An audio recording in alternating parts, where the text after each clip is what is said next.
कोई भी अगर एक मैट्रिक्स है, ठीक है,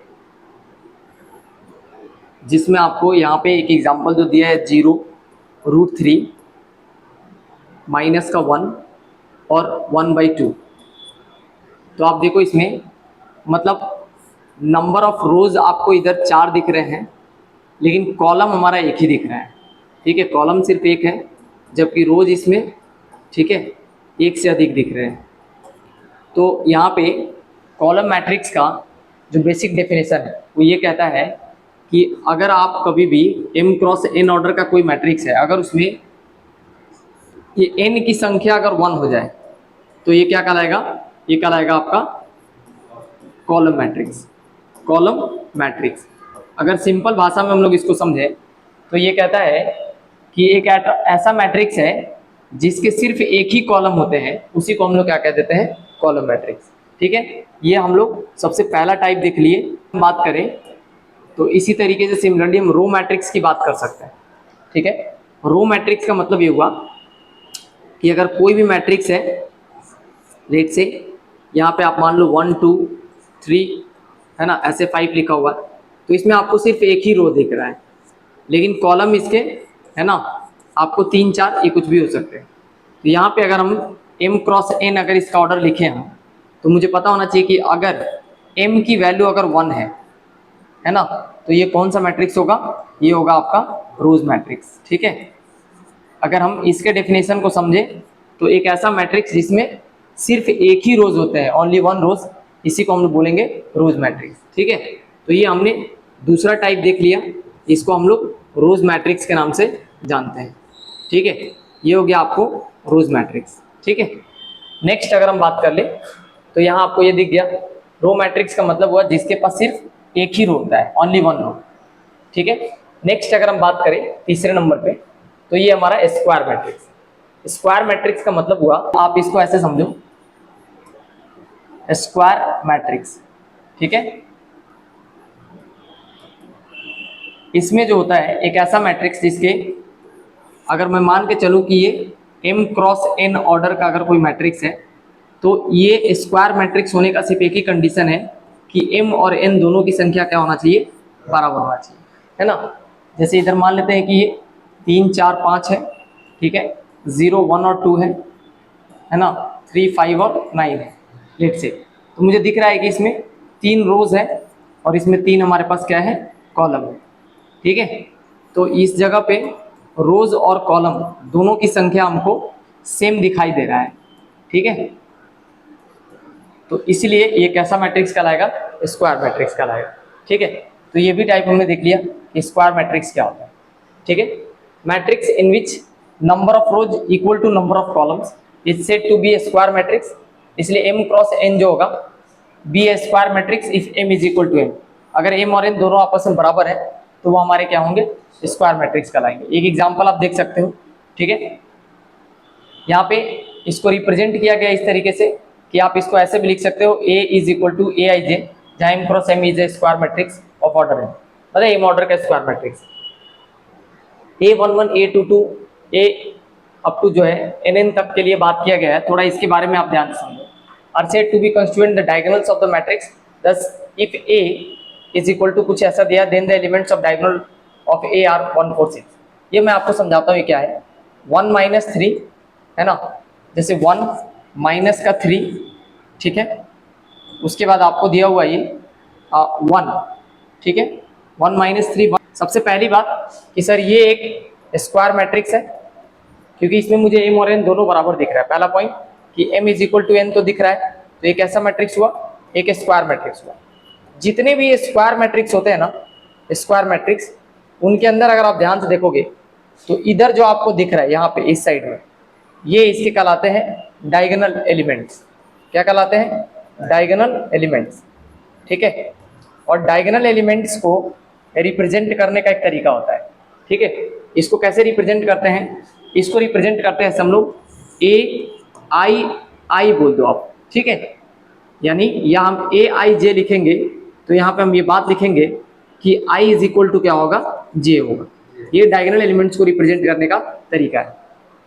देखो अगर मैं यहाँ पे a11 लिखूँ, a22 लिख दूँ, A33 लिख दूं तो मुझे A11 के जगह पे क्या दिख रहा है 1, A22 के जगह पे मुझे दिख रहा है 4, ठीक है, और A33 के जगह पे मुझे दिख रहा है 6। तो ये जो भी है ये सभी के सभी डायगोनल एलिमेंट्स है। तो इसका भी हम लोग थोड़ा रिकैप कर लिए, डायगोनल एलिमेंट्स क्या होता है 1 4 6। यहाँ पे सबसे इंटरेस्टिंग चीज है एक डायगोनल मैट्रिक्स। अगर मैं डायगोनल मैट्रिक्स की बात करूं तो आप एक चीज समझो देखो, अगर आप थोड़ा सा डायगोनल मैट्रिक्स की तरफ ध्यान दोगे, डायगोनल मैट्रिक्स क्या है, तो सबसे पहले डायगोनल मैट्रिक्स होने के लिए it must be a square matrix, ठीक है, it must be a square matrix. पहले तो ये एक स्क्वायर मैट्रिक्स होना चाहिए, ठीक है, क्योंकि डायगोनल मैट्रिक्स की बात हम तभी करेंगे जब वो कैसा मैट्रिक्स होगा, स्क्वायर मैट्रिक्स होगा, ठीक है, ये सबसे इंपॉर्टेंट बात है, ठीक है। तो it must be a square matrix, point number 1, ठीक है। और एलिमेंट्स, ठीक है, एलिमेंट्स अदर देन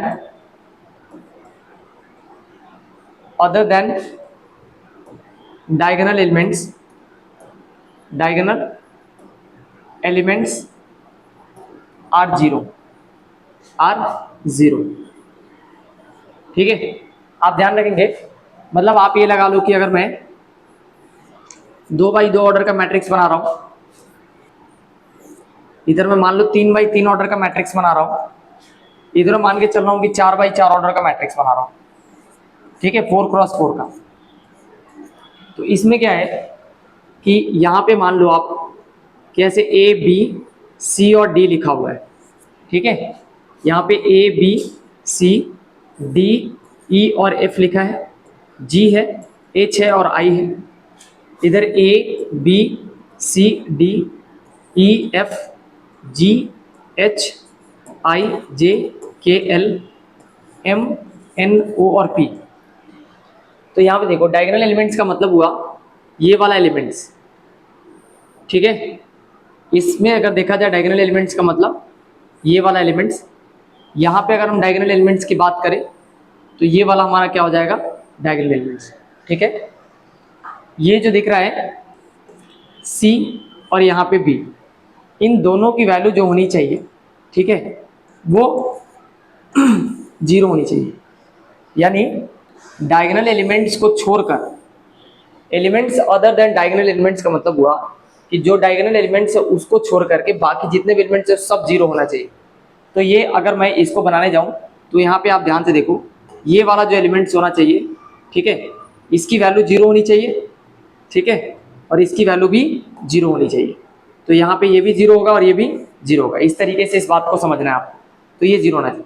इधर अगर देखा जाए तो B है ना, C, उसके बाद F, उसी तरह से G है, H है, D है, ये सब जो भी एलिमेंट है इस सब का वैल्यू कितना होना चाहिए 0 होना चाहिए, है ना।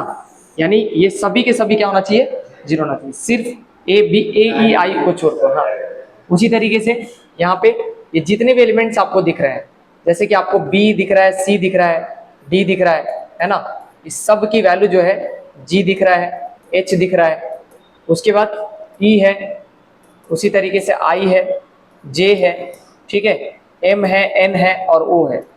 तो ये जो भी एलिमेंट्स है इस सब की वैल्यू कितनी होनी चाहिए 0 होनी चाहिए, तभी ये कहलाएगा क्या डायगोनल मैट्रिसेस। 3 तक तो आपका निपट जाता है, तो वो आपको ध्यान रखना है। तो टाइप्स ऑफ मैट्रिक्स के केस में एक हमने देख लिया यहाँ पे कि डायगोनल मैट्रिक्स का क्या मतलब हिसाब होता है। हाँ, एक स्क्वायर मैट्रिक्स भी, जहाँ पे आपको ये ध्यान रखना है कि वो मस्ट भी स्क्वायर मैट्रिक्स होना चाहिए, ठीक है। Diagonal matrix of all its non diagonal elements are 0, यानी अगर डायगोनल एलिमेंट्स को छोड़ करके बाकी किसी भी एलिमेंट के बारे में बात किया जाए तो उसकी वैल्यू कितनी होनी चाहिए 0 होना चाहिए, ठीक है। तो आप यहाँ देख सकते हैं, इसमें 2 एग्जाम्पल से आपको समझाया है। अगर आप डायगोनल एलिमेंट्स को छोड़ दो, ठीक है, तो देखो बाकी सब 0 है, बाकी सभी आपको क्या दिखाई दे रहा है 0 दिखाई दे रहा है।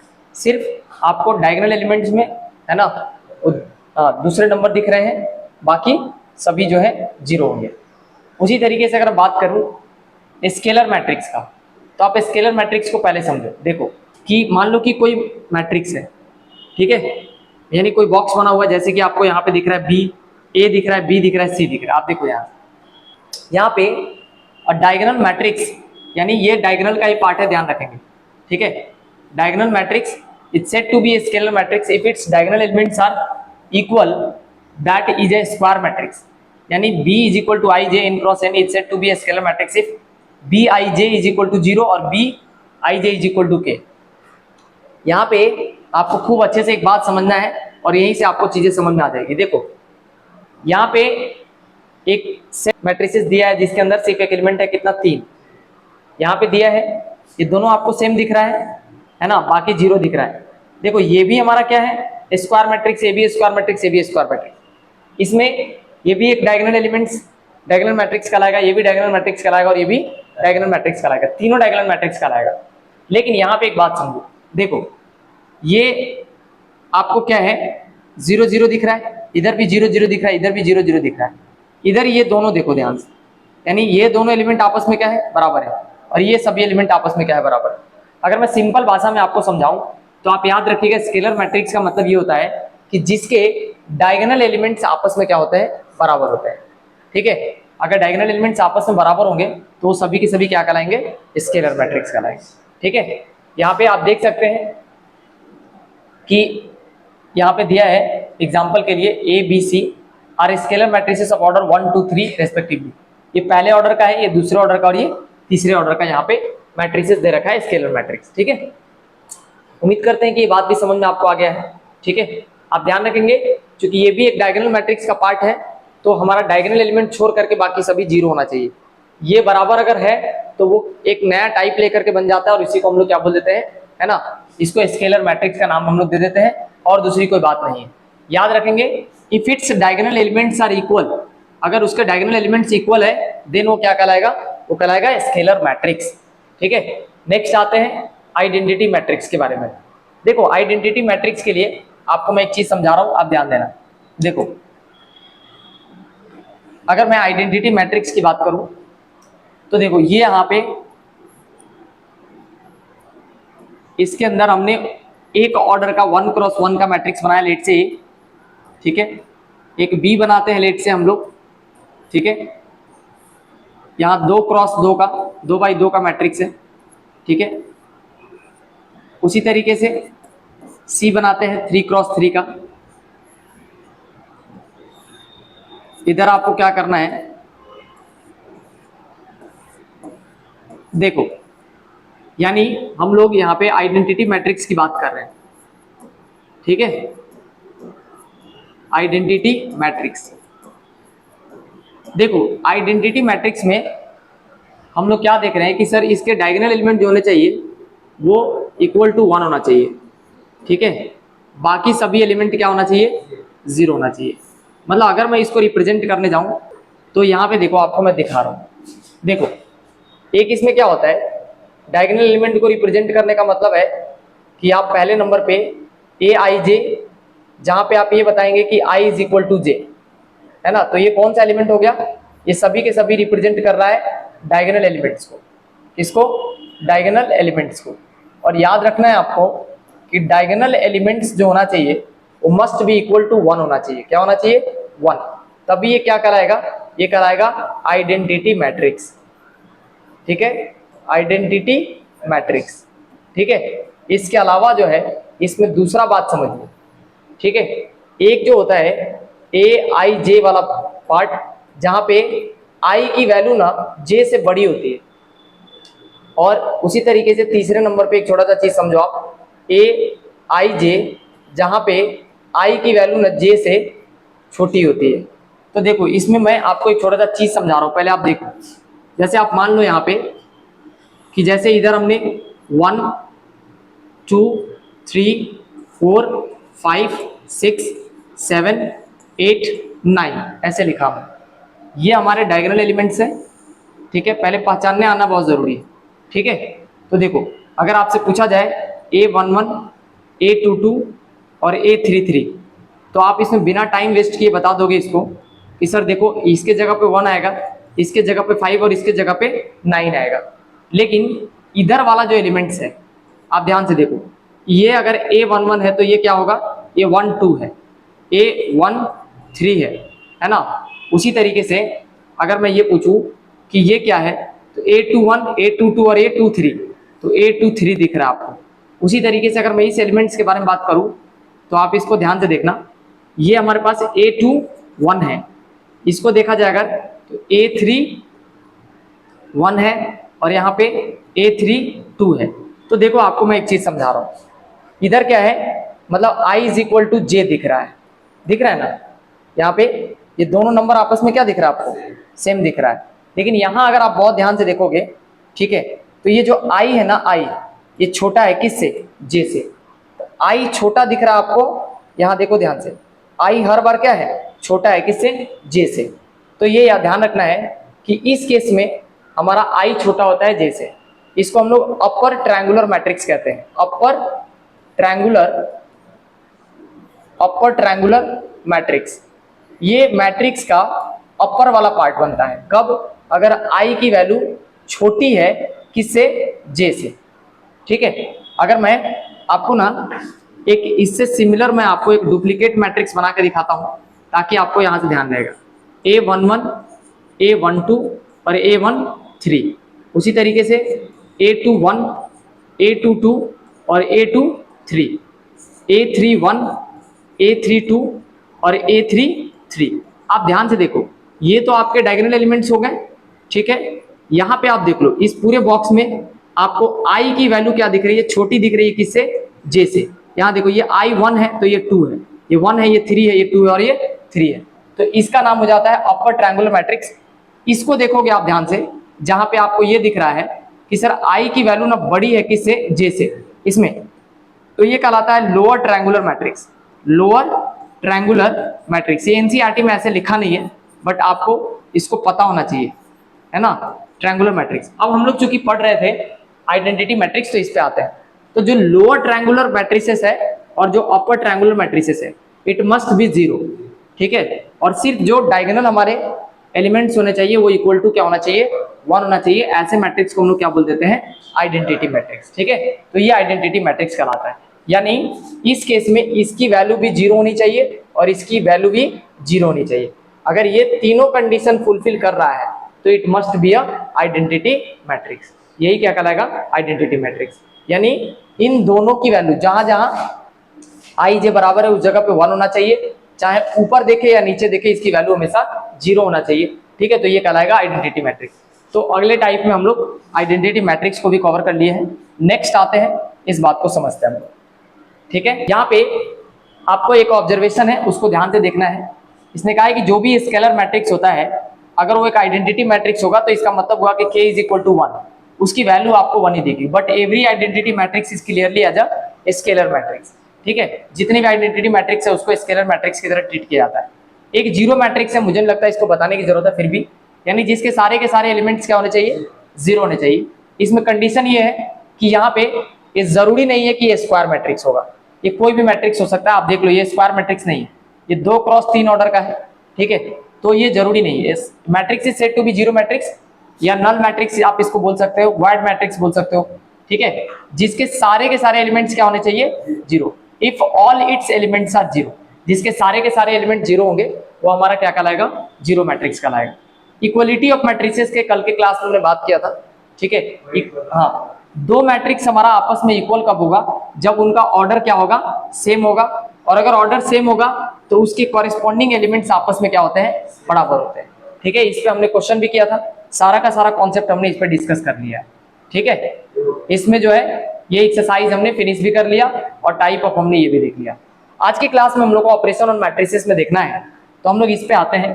ऑपरेशन ऑन मैट्रिसेस पे क्या है, देखो मैं आपको बता रहा हूं, अगर मैं ऑपरेशंस की बात करूं, ऑपरेशंस ऑन मैट्रिसेस, ठीक है।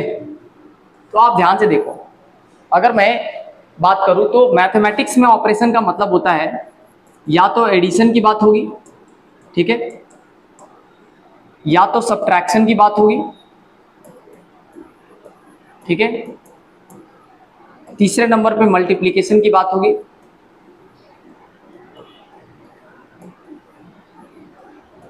ठीक है, और चौथे नंबर पे डिवीजन की बात होगी, ठीक है। ये चीज़ है। सबसे पहले हम एडिशन की बात कर लेते हैं पॉइंट नंबर 1 पे, ठीक है। देखो, अगर मैं एडिशन की बात करूँ ना,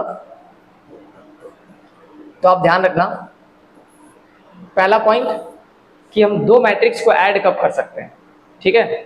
तो वो दोनों मैट्रिक्स को ऐड तभी कर सकते हैं जब दोनों का ऑर्डर सेम है, ठीक है। पहला पॉइंट यानी एडिशन ऑफ टू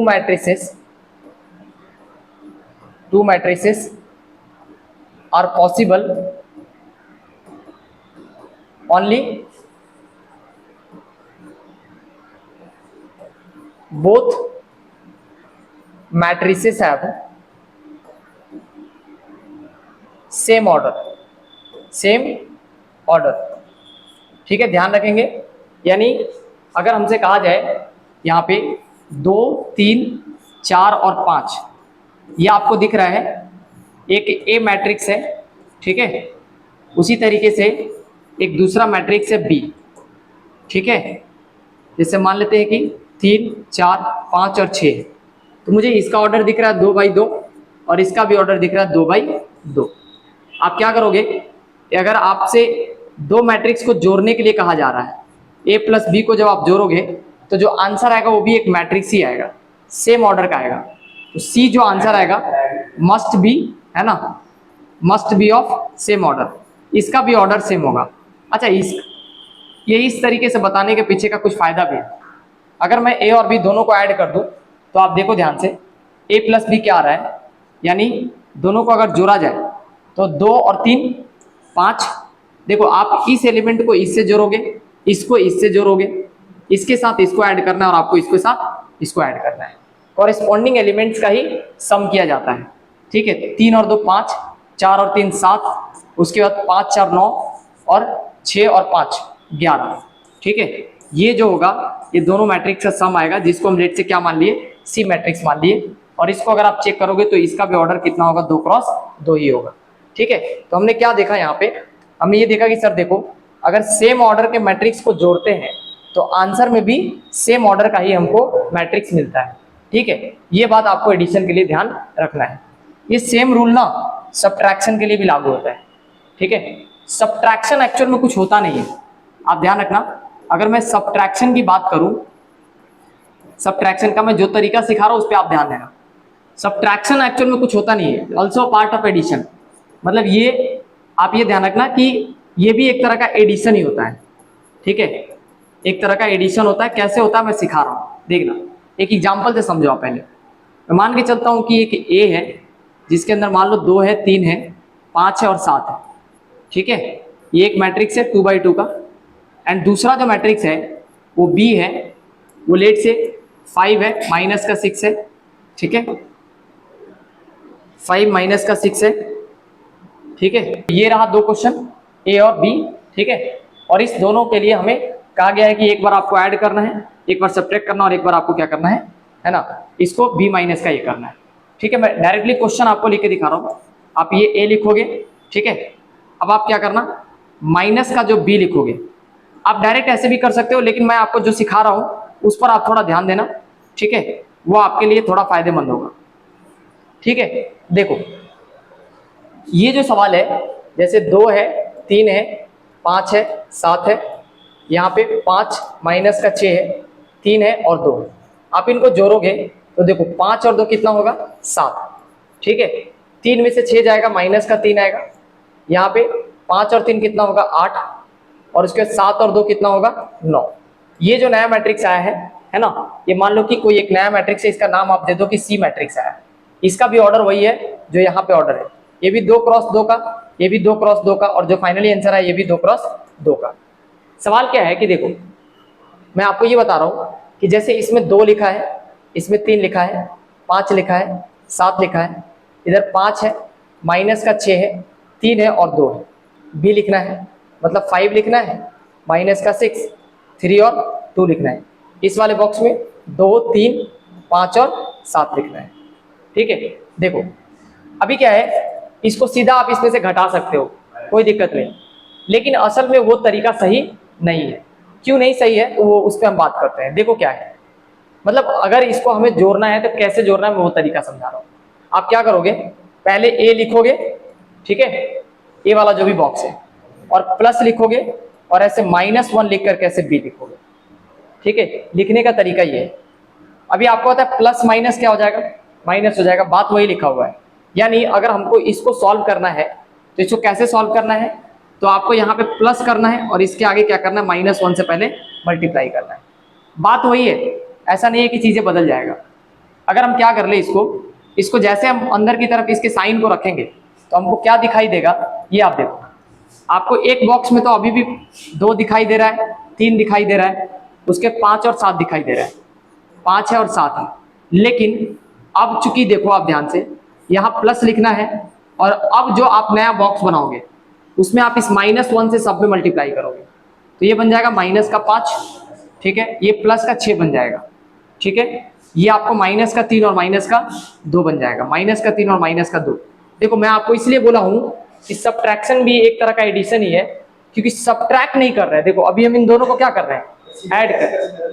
हाँ, सीधे कर सकते हैं, लेकिन जो जेन्युइन तरीका वो यही है, ठीक है। वो ध्यान रखना है आपको कि आप माइनस को -1 लिख करके अंदर सब में मल्टीप्लाई कर दो और इन दोनों बॉक्स को प्लस कर दो। देखो आप इसको जब जोड़ोगे तो ये माइनस का आपको कितना मिलेगा, 3। उसके बाद आप जब इसको जोड़ोगे तो ये 9 मिलेगा आपको। आप इसको घटाओगे ये 2 देगा आपको, और यहाँ से इसको घटाओगे ये आपको 5 देगा। तो ये जो नया मैट्रिक्स बन करके आया ये आपका फाइनली आंसर है, ठीक है। वैसे अगर आप इसको जोड़ोगे तो आप देखो डायरेक्ट वही चीज करना है आपको, यहाँ पे आपको प्लस लिखना है और इसके अंदर -1 से मल्टीप्लाई करना है, ठीक है। तरीका समझो। तो ये वाला जो बॉक्स है वो आपको ऐसे ही रहेगा, 5 है ना, यहाँ 3 रहेगा, उसके -6 है और यहाँ पे 2 है। ये तो ये बॉक्स हो गया, ठीक है। अब बी में क्या होगा कि यहाँ पे प्लस लिखेंगे और दूसरा जो बॉक्स बनाएंगे इस बॉक्स में -1 से सब में मल्टीप्लाई हो जाएगा। तो ये माइनस का आपको 2 हो जाएगा, -3, -5 और -7। यानी अब हमें जोड़ना ही है, लेकिन आंसर किस तरह से आ रहा है उस पर हम आपको थोड़ा सा चीजें समझा रहे हैं। अगर मैं इसको सॉल्व करूंगा तो इसका फाइनली जो आंसर हम लोग लिखेंगे, ठीक है, तो कितना आएगा, 5 में से 2 गया, इसका आंसर मैं यहाँ पे लिख दे रहा हूँ, ठीक है। जैसे 5 में से अगर 2 जाएगा तो कितना आएगा, 3, -6 और -3 मिलकर के -9, 3 में से 5 जाएगा तो -2, और यहाँ पे 2 में से 7 जाएगा तो -5। तो ये भी एक नया मैट्रिक्स आकर के बन करके तैयार हो रहा है, ठीक है। तो आपको ध्यान रखना है, ठीक। इस तरीके से हम लोग ये सीखे कि सर देखो सब्ट्रैक्शन भी एक तरह का क्या होता है, एडिशन होता है। कभी भी अगर a माइनस का b करना है तो डायरेक्ट a माइनस b नहीं करना है, आपको कैसे करना है, आपको a लिखना है, प्लस लिखना है और -1 लिख करके इंटू क्या कर देना है, b कर देना है। ये जेन्युइन तरीका होता है सब्ट्रैक्शन का, ठीक है। मतलब आप क्या करो, डायरेक्ट माइनस नहीं कर करके आप -1 से उस बॉक्स से मल्टीप्लाई कर दो, है ना। उसके बाद आप क्या करो कि उसको सॉल्व करो। तो एडिशन और सब्ट्रैक्शन के लिए फिलहाल ये 2 बात है जिसको आपको ध्यान में रखना है, ठीक है। एडिशन ऑफ मैट्रिसेस में हमने देख लिया, ठीक है, कि कैसे हम लोग को ऐड करना है, ठीक है। आप इसको ऐड करके देख सकते हो यहाँ पे, जैसे ये इसका ऑर्डर कितना दिख रहा है, 2/3 ऑर्डर का है, यहाँ पे भी 2/3 ऑर्डर का है। a + b निकालना है तो a + b हम लोग निकाल सकते हैं, ठीक है। अब इस सवाल को ही पहले करते हैं, ठीक है। यहाँ पे एडिशन में किसी तरह का कोई दिक्कत नहीं होना चाहिए, ठीक है। हमने देख लिया भाई, हमें चेक क्या करना होता है, ऑर्डर सेम होना चाहिए। तो सर ये दिख रहा है 2/3 का मैट्रिक्स है, ये भी 2/3 का मैट्रिक्स है, तो जो आंसर आएगा वो भी 2/3 का ही आएगा। तो यहाँ पे आप देखो इसको कैसे जोड़ेंगे। अगर आप √3 को, है ना, 2 के साथ जोड़ोगे, ठीक है, तो आप इसको ऐसे ही छोड़ देना, क्योंकि एक इरेशनल और एक रेशनल का सम नहीं हो पाता है, तो इसको ऐसे ही छोड़ेंगे। 1 प्लस में कितना आपको दिख रहा है, रूट के अंदर 5, उसके बाद -1 और -1 मिलेगा तो 0 हो जाएगा, यहाँ 0 आ जाएगा, यहाँ पे 3 और 3 6 हो जाएगा, और यहाँ पे ये 1/2 हो जाएगा। तो अभी भी देखो यहाँ पे जो आंसर आया है ना, a + b को हमने कुछ c मान लिया, ठीक है, और यहाँ पे जो है एक नया जो आंसर आया है वो ये हमारा बॉक्स बन करके तैयार है। बहुत सिंपल सा एडिशन सब्ट्रैक्शन होता है, इसको हम लोग को ध्यान देना होता है। आप देखो ध्यान से, यहाँ पे अगर आपको क्या ध्यान रखना है कि जैसे यहाँ पे ये 2/2 दिख रहा है, लेकिन ये 2/3 दिख रहा है, तो a + b जो है पॉसिबल नहीं है, क्योंकि इन दोनों का ऑर्डर क्या है, डिफरेंट है। डिफरेंट ऑर्डर में एडिशन सब्ट्रैक्शन पॉसिबल नहीं है, ठीक है। ऑर्डर मस्ट बी सेम, है ना, वेदर इट इज एडिशन और सब्ट्रैक्शन, चाहे हम ऐड कर रहे हो या सब्ट्रैक्ट कर रहे हो, ये चीज हम लोग को ध्यान में रखना है, ठीक है। यहाँ पे एक स्केलर मल्टीप्लिकेशन है, एक टर्म, इसको भी समझना जरूरी है, ठीक है। वो क्या है तो आप देख लो, उसको मैं समझा रहा हूँ आपको। जैसे मान लेते हैं कोई भी एक मैट्रिक्स है, ठीक है। जैसे मान लो कि 5 है, 4 है, 2/3 है ना, 5 है, माइनस का लेट से 14 है, ठीक है, 3 है, 2 है, 1 है और 0 है। और इस मैट्रिक्स को हमने कहा कि ये ए है, ठीक है। आपको बोला कि 3 टाइम्स ऑफ ए करके दिखाओ, तो इसका सीधा सीधा मतलब ये हुआ कि आपको क्या करना है, इस बॉक्स में 3 से गुना करना है। तो 3 से गुना करेंगे तो ये 15 हो जाएगा, ये कितना हो जाएगा, 4 ते 12, यहाँ पे ये 2 हो जाएगा, फिर 5 ते ये 15 होगा, फिर 14 ते 42 होगा ये, ठीक है। उसी तरीके से 3 ते 9 होगा, फिर ये 6 हो जाएगा, ये आपका 3 होगा और ये आपका 0 होगा। तो आपको क्या करना है, ये चीज़ आप समझो, यानी किसी भी एक नंबर से अगर किसी मैट्रिक्स में मल्टीप्लाई हो रहा है तो उसके हर एक एलिमेंट्स में क्या करना है, मल्टीप्लाई करना है। ये हमने 3 टाइम्स ऑफ ए निकाला है, ये ए बॉक्स दिया है, क्या दिया है, ए। बोला कि ए में 3 से गुना करो, तो हमने सबको 3 से क्या कर दिया, गुना कर दिया। ये चीज देखो ध्यान से जो मैं बता रहा हूँ, ये हमने जो निकाला ये 3 टाइम्स ऑफ ए निकाला है। अब इसका उल्टा थोड़ा समझ लेते हैं। अगर ये बॉक्स अगर आपको दे दिया जाए, है ना, ये बॉक्स अगर आपको दिया जाए, ठीक है, तो आपको क्या करना है, ये आप ध्यान से समझो। आपको इन सब में दिखना चाहिए कि 3 कॉमन है। क्या कॉमन है, 3। हाँ देखो, इसमें से भी 3 निकल सकता है, नहीं आपको दिख नहीं रहा, लेकिन हम इसको 2/3 लिख सकते हैं, फिर 3 निकाल सकते हैं, ठीक है। हाँ कोई दिक्कत नहीं है, ठीक है। तो इस तरीके से हम लोग इसको निकाल सकते हैं, ठीक है। देखो अगर मैं यहाँ पे कोई नंबर लिख दूं लेट से, ध्यान से समझना, जैसे मान लेते हैं कि 2 है, हम बोल रहे हैं कि इसमें से चाहे तो हम 3 बाहर निकाल सकते हैं। कैसे निकाल सकते हैं, तो देखो अगर मैं ये बोलूँ कि इसको हम 3 से मल्टीप्लाई कर दे और 3 से डिवाइड कर दे, कोई दिक्कत है क्या, अभी भी 3 से 3 कट गया। अब बोलो हम इसमें से 3 चाहे तो बाहर नहीं निकाल सकते क्या, अगर हम 3 इसमें से बाहर निकाल लेंगे, है ना, 3 बाहर निकाल लेंगे तो अंदर कितना बचेगा, 2/3, है ना। तो ये चीज आपको ध्यान रखना है, आपको भले नहीं दिख रहा है पर इसमें ऐसे हम इस तरीके से दिखा सकते हैं, कोई दिक्कत। तो यहाँ पे हमने ये भी देख लिया कि स्केलर मल्टीप्लिकेशन क्या होता है, ठीक है। इसे एक एग्जाम्पल आपको करना है अभी क्लास में, एग्जाम्पल नंबर 7। मैं इसके लिए आपको 2 मिनट का समय देता हूँ। ये क्वेश्चन आप करके दिखाइए मुझे, एग्जाम्पल नंबर 7, ठीक है। देखो सबसे पहले हमें क्या चाहिए, 2a चाहिए। तो हम क्या कर रहे हैं, 2a निकालना है आपको। तो आप क्या करो, 2 से मल्टीप्लाई कर दो। 2 एकदम प्रॉपर तरीके से पहले देखो, a को लिख लेंगे 1 2 3, 2 3 और 1। उसके बाद प्लस करना सीखिए, -1 लिखना सीखिए और यहाँ पे b लिखिए। जो मैं सिखा रहा हूँ उस तरीके से कीजिए। 3 - 1 3, -1 0 और 2। अगर आप डायरेक्ट भी माइनस कर रहे हो तो कोई दिक्कत नहीं है, लेकिन मैं आपको पहले बोला हूँ कि आप ये तरीका लगा सकते हो। देखो यहाँ पे हम 2 4 और 6, यहाँ पे आप 4 लिख सकते हो, 6 लिख सकते हो और 2 लिख सकते हो, ठीक है। फिर उसके बाद आपको प्लस करना है, इसको आप अंदर की तरफ भेजोगे तो ये -3 प्लस का 1 -3 प्लस का 1 0 -2, इस तरीके से हम लोग इसको लिख सकते हैं। हमने पहले कहा कि सब्ट्रैक्शन कुछ नहीं होता, सब कुछ क्या होता है, एडिशन होता है, ठीक है। तो यहाँ पे आप देखो, अगर हम इसको सॉल्व करेंगे तो ये माइनस का मेरे को 1 दिखाई देगा, यहाँ पे ये 5 दिखाई देगा, 6 में से 3 जाएगा तो ये 3 दिखाई देगा आपको, ठीक है। उसी तरीके से 4 और ये कितना हो जाएगा, 5, ये 6 हो जाएगा और ये आपका 0 आ जाएगा, ठीक है। तो ये रहा इस क्वेश्चन का आंसर, ठीक है। बेसिक से एकदम जाना है, ठीक है। ये छोटे छोटे एडिशन सब्ट्रैक्शन अगर आएंगे। एक और चीज समझाया है कि अगर मान लो कि कोई अगर ऐसे माइनस का a मैट्रिक्स है तो इसका मतलब ये हुआ कि ये -1 × में क्या लिखा है, a लिखा है। नेगेटिव ऑफ मैट्रिक्स इसको बोलते हैं, ठीक है। ये चीज आपको ध्यान रखना है, ये मैं पहले आपको बता दिया, ठीक है।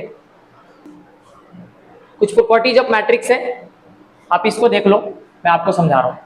देखो कॉम्यूटेटिव लॉ का मतलब होता है कि अगर a + b और b + a दोनों को अगर देखा जाए सॉल्व करके तो वो क्या है, अगर सेम आ रहा है तो इसका मतलब वो दोनों क्या है, कॉम्यूटेटिव है, ठीक है। तो ये चीज आपको ध्यान रखना है, ठीक है। और a + b और b + a एडिशन के केस में ऐसे ही होगा मैट्रिक्स में कि मतलब वो कॉम्यूटेटिव होगा ही होगा। एसोसिएटिव लॉ का मतलब हो गया, जैसे इसमें 3 चाहिए आपको, 3 का मतलब हो गया कि एक मान लो कि अगर आपके पास a प्लस में b है, आपने पहले इन दोनों को जोड़कर फिर c को जोड़ा है, ठीक है। फिर उसके बाद आप क्या कर सकते हो कि a प्लस में b प्लस में c रख सकते हो।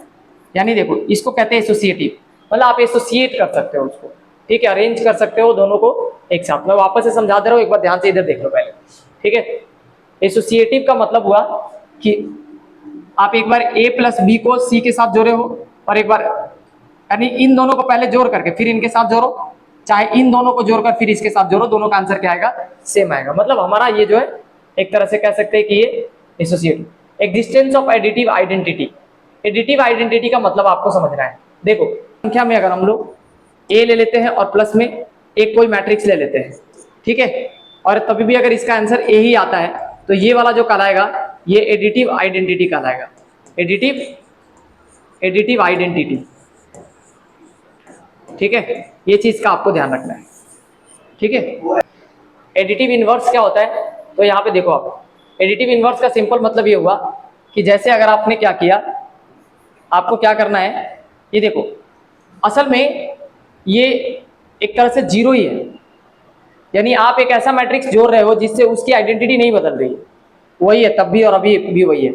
यहाँ पे क्या है, हम ऐसा क्या जोड़ दे कि इसका आंसर जीरो हो जाए, तो सर इसका रेसिप्रोकल जोड़ दो, a है माइनस ए जोड़ दो तो जीरो आ जाएगा, है ना। तो यही कहलाता है इसका क्या, आपका है ना, एडिटिव इनवर्स कहलाता है, ठीक है। अभी हम इसी चीज को क्वेश्चन के माध्यम से समझेंगे ना तो ज्यादा क्लियर होगा, ठीक है। यहाँ पे आपको जो है इस टाइप का क्वेश्चन आपको जो है बनाना है। एग्जाम्पल नंबर 8 करना है अभी पहले क्लास में, देखते हैं। यहाँ पे 8 0 है, ठीक है, एक मिनट,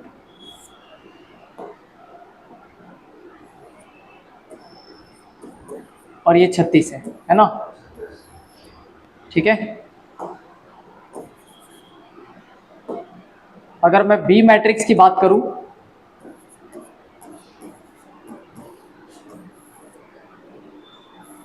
तो देखो बी 2 माइनस का 2 4 और 2 माइनस 5 और 1 आपको निकालना है 2a प्लस में 3x 5b, ठीक है। देख लो आपको मैं एक चीज समझा रहा हूं, पहले ध्यान से देखो।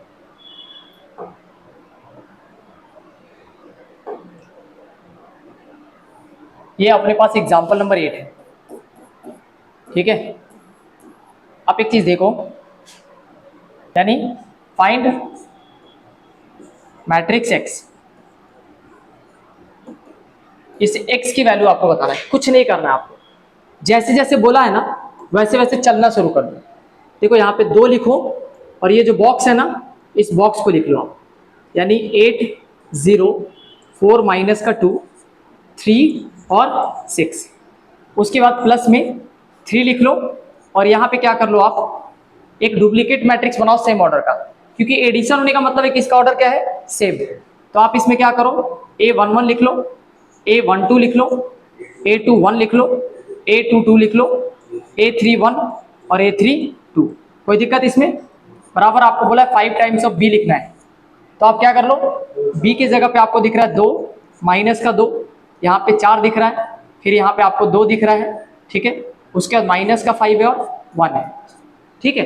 अब देखो आपको पता है कि ये 8 दूना 16, ये 0 रहेगा, 4 दूना 8, ये माइनस का 4 होगा, उसके बाद ये 6 है और ये अपने पास 12 है, ठीक है। यहाँ पे आप ध्यान देंगे, ठीक है, ये अपने पास आ गया 2, प्लस में आप क्या करोगे 3 टाइम्स ऑफ, इस बॉक्स को ऐसे ही लिख करके आओगे, और इधर कितना लिखा हुआ है अंदर लिख लोगे आप 10 माइनस का 10, है ना, ये 20 हो जाएगा, ये आपका 10 होगा, ये माइनस का 25 होगा, ठीक है, और ये 5 होगा, ठीक है।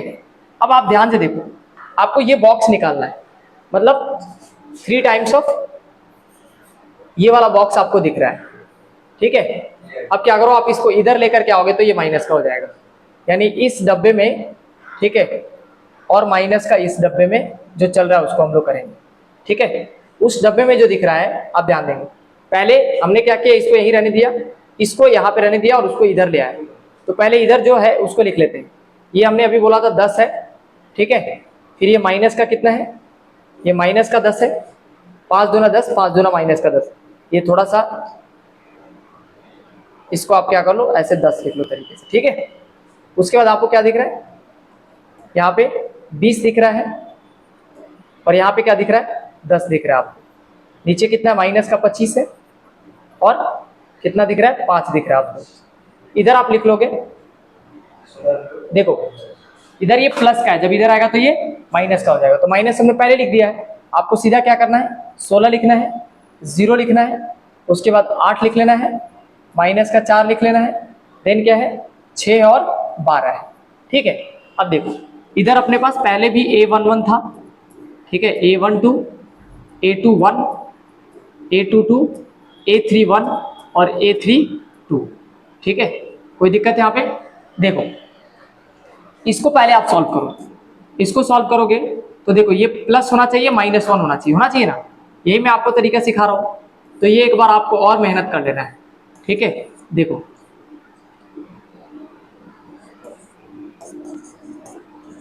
थोड़ा पेशेंस के साथ आपको सॉल्व करना पड़ेगा। ठीक है, माइनस का 16 हो गया, 0 है, माइनस का 8 हो गया, प्लस का 4 हो गया, माइनस का 6 हो गया और माइनस का 12 हो गया। अब आप इसको जोड़ दो, देखो अब इसको सॉल्व करोगे तो माइनस का आपको 6 दिखेगा, माइनस का 10 दिख रहा है, और यहाँ पे आपको प्लस का 12 दिख रहा है, उसको जोड़ोगे तो 14 दिखेगा। यहाँ पे -25 और 6 माइनस का 31 होगा, और यहाँ पे माइनस का 7 होगा। अब देखो ध्यान से, अब इधर 3 लिखा हुआ है और ये वाला बॉक्स लिखा हुआ है, इधर भी 3 लिखा हुआ है, ये वाला बॉक्स लिखा है। फाइनली हम लोग को इस बॉक्स के जगह पे जो आंसर है उसको निकालना है ना। तो ये 3 जो है इधर आके मल्टीप्लाई है, तो बाकी सब में क्या हो जाएगा, डिवाइड हो जाएगा। ठीक है, इस बॉक्स में आपको जो भी भरना है भर लेना। ठीक है,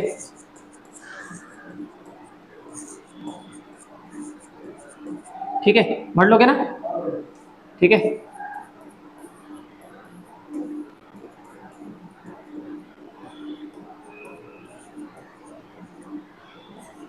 और यही अपना फाइनली जो है आंसर निकल करके आ जाएगा। ठीक है,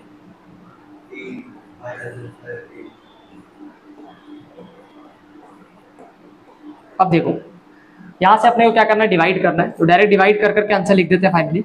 जैसे 3 से डिवाइड करेंगे माइनस का 2 आ जाएगा, माइनस का 10 बटा में 3 आएगा, इसको 4 लिख सकते हैं।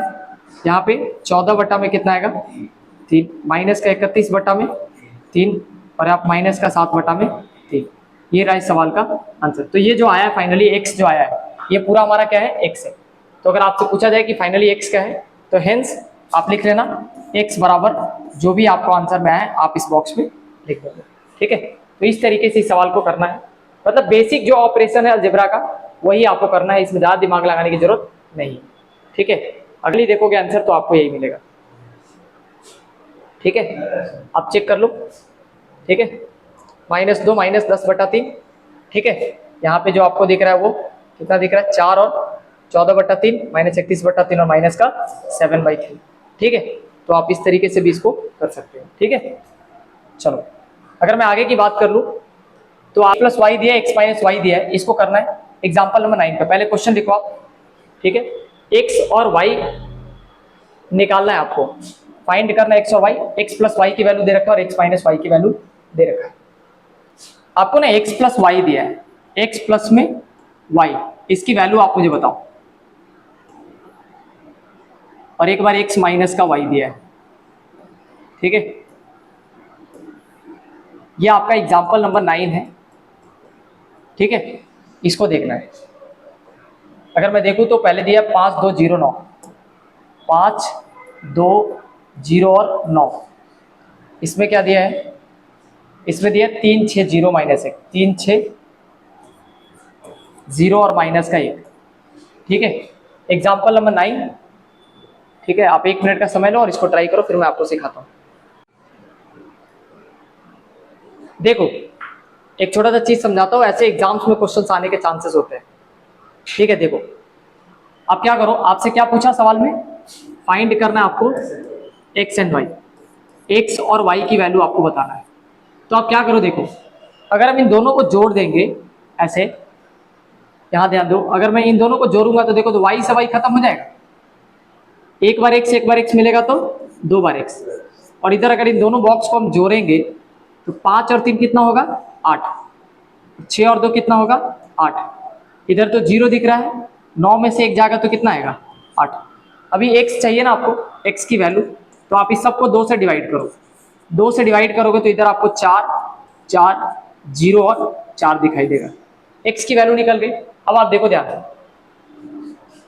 आपके पास x तो निकल चुका है, प्लस में y है, और इधर आपको लिखा हुआ ये वाला बॉक्स। देखो x की वैल्यू हमने निकाला है 4 कॉमा, यहाँ 4 दिख रहा है, 0 और 4 दिख रहा है। इस साइड में जो आंसर है वो यहाँ पे है, यानी 5 2 0 और 9 है। ठीक है, देखो हमें y तो निकालना है, तो y को हम यहीं पे रहने देते हैं, ये वाला बॉक्स यहाँ पे है, और माइनस में ले जाकर के ये वाला बॉक्स को यहाँ पे रख देना है। ठीक है, इस तरीके से यहाँ पे पहले से जो दिख रहा है वो 5 2 है, 0 और 9 है, इधर ला करके 4 कॉमा 0 और 4 लिखेंगे। इसी को आपको क्या करना, सॉल्व करेगा। 5 में से 4 को घटाओगे 1 आ जाएगा, 2 में से 4 जाएगा माइनस का 2 आएगा, 0 में से 0 जाएगा 0 आएगा, 9 में से 4 जाएगा 5 आएगा। तो ये जो फाइनली आएगा ये आ जाएगा y की वैल्यू, और ये आ जाएगा आपका x का वैल्यू। आपको क्या सीखना था, आप समझो ध्यान से। इसने कहा है कि इस बॉक्स को और इस बॉक्स को दोनों को प्लस करो। क्या करो, प्लस करो। ऐसा करोगे तो y से y क्या हो जाएगा, कैंसिल हो जाएगा। तो हमेशा याद रखना, LHS को LHS के साथ जोड़ते हैं और RHS को RHS के साथ जोड़ते हैं। इधर वाले को इधर वाले के साथ जोड़ना, इधर वाले के साथ इधर वाले को जोड़ना। तो इस तरीके से एग्जाम्पल नंबर 9 भी आपने देख लिया। ठीक है, यहां से हाँ आप ट्राई करो, कोई दिक्कत नहीं। ठीक है,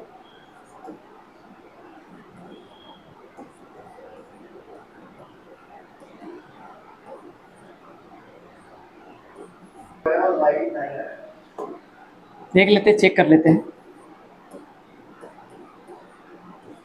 एकदम बेसिक से जाया करो कभी भी। ठीक है, जब आपकी प्रैक्टिस अच्छी हो जाएगी ना, फिर आपको जितना तेज करना है उतना तेज कर लो, जो भी स्टेप स्किप करना है करो, कोई दिक्कत नहीं। देखो आपको पता है इन दोनों को जब जोड़ोगे तो 2x प्लस में 3 आएगा। 10 में से अगर 4 को कोई बच्चा जोड़ेगा मतलब तो वो 6 ही आएगा।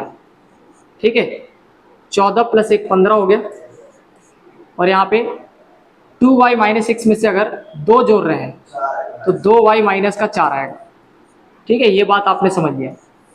इधर आपको क्या दिख रहा है, 7 6 15 और 14। ठीक है, देखो हमें क्या है, इधर ऑर्डर सेम दिख रहा है कि भाई ये 2/2 है, ये भी 2/2 है। तो अगर दोनों मैट्रिक्स आपस में इक्वल है तो कॉरेस्पॉन्डिंग एलिमेंट्स आपस में क्या होते हैं, बराबर होते हैं। तो हम इस वाले को इसके बराबर लिख सकते हैं। तो हम क्या कर रहे हैं यहाँ पे कि 2x और प्लस में 3 को हम लोग 7 के बराबर लिख रहे हैं। पहली बात ये हो गई। दूसरी बात देखो, इसके बराबर हम लोग इसको लिख सकते हैं, है ना। तो 2y जो है वो आपको माइनस का 4 बराबर में हम लोग कितना लिख सकते हैं, इसको 14। ठीक है, अब देखो यहाँ से इसको सॉल्व करना है तो जैसे 7 में से 3 घटाएंगे तो 4 आ जाएगा। तो x बराबर 4/2, यानी बोले तो ये x की वैल्यू हमको 2 दिख रही है ना। उसके बाद अगर हम लोग इसको सॉल्व करें तो ये इधर आकर के 10 हो जाएगा, है ना। और x बराबर जो होगा 10/2 करेंगे तो ये 5 बार में कट जाएगा। तो सॉरी y लिखना था, यहाँ पे देखो मतलब यहाँ पे ये अगर देखा जाए तो ये 14 और 4 उधर जाकर के जुड़ जाएगा तो ये कितना हो जाएगा 18। y बराबर 18 में कितना 2 हो जाएगा, तो कितनी बार में आ गया 9 बार। तो इस तरीके से y की वैल्यू कितनी आ जाएगी 9 आ जाएगी। हेंस x बराबर 2 है, y बराबर 9 है। आपसे यही पूछा था कि फाइंड करो x और y की वैल्यू। ठीक है, तो इस तरह से एग्जाम्पल नंबर 10 तक हमने इसको सॉल्व किया है।